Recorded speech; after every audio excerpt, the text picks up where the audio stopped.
എന്താ രാമേന്ദ്ര പ്രശ്നം? അയ്യോ അതെന്ത്? എനിക്ക് ഇങ്ങോട്ട് കാര്യം പറയാനുണ്ട്.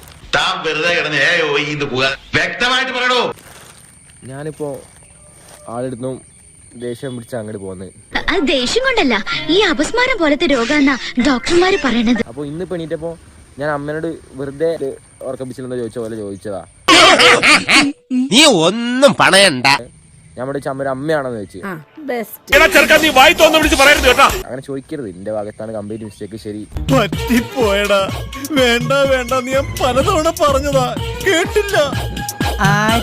ഞാൻ തന്നെ. ഇത് ഇവളെ ഭാഗത്തും ഒരു പ്രശ്നമില്ല, അമ്മേന്റെ ഭാഗത്തും ഒരു ഇതില്ല. ഞാൻ ചോദിച്ച ചോദ്യമാണ് പ്രശ്നം.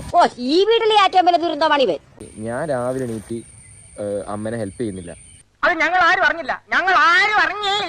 അച്ഛനാണ് ഒട്ടുമിക്ക സമയത്തും വീട്ടിലേക്കുള്ള എല്ലാ കാര്യങ്ങളും ചെയ്യാറുള്ളത്. സാറിനെ പോലുള്ള മാന്യന്മാര് ഇതുപോലുള്ള അലവലാദികൾ കൊണ്ട് നടക്കരുത്.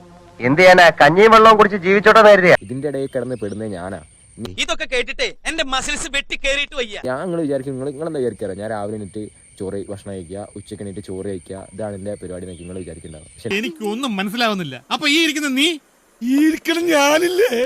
അത് ഞാനല്ല. കുറച്ച് ചോറ് കഴിക്കുന്നത് മാക്കമാക്കെന്ന് പറഞ്ഞിടുക എന്നല്ലാതെ അതിനപ്പുറത്തേക്ക് ഞാനൊന്നും ചിന്തിച്ചില്ല. സൈക്കോസിന്റെ പല അവസ്ഥാന്തരങ്ങളും കേട്ടിട്ടുണ്ട്, പക്ഷെ ഇത്ര ഭയാനകമായ ഒരു പ്രശ്നം ഇതാദ്യ. ഈ സംഭവങ്ങളൊക്കെ ഇതിനകത്ത് എന്തിനു എന്ന് പറയാ, മനഃപൂർവ്വം പറയണതല്ല, ജന്മനാ വിദ്യയാണ്. ഞാൻ വെറുതെ വ്ളോഗ് ചെയ്യുന്ന ആസ് യൂഷ്വലി എന്റെ ലൈഫിൽ നടക്കുന്ന കാര്യങ്ങളൊക്കെ ഒന്ന് വെറുതെ ഒന്ന് വ്ളോഗ് ചെയ്ത് ഇങ്ങനെ ഡോക്യുമെന്ററി പോലെ ഇടാൻ വേണ്ടി തുടങ്ങിയ പേജ്. ഇനി ഇവനോട് പറഞ്ഞുകൊണ്ട് ഒരു പ്രയോജനമില്ല. എന്നാ പിന്നെ ഞാൻ ഇറങ്ങട്ടെ, എന്നിട്ട് ഒരുപാട് കാര്യങ്ങൾ ചെയ്തു തീർക്കാനുണ്ട്.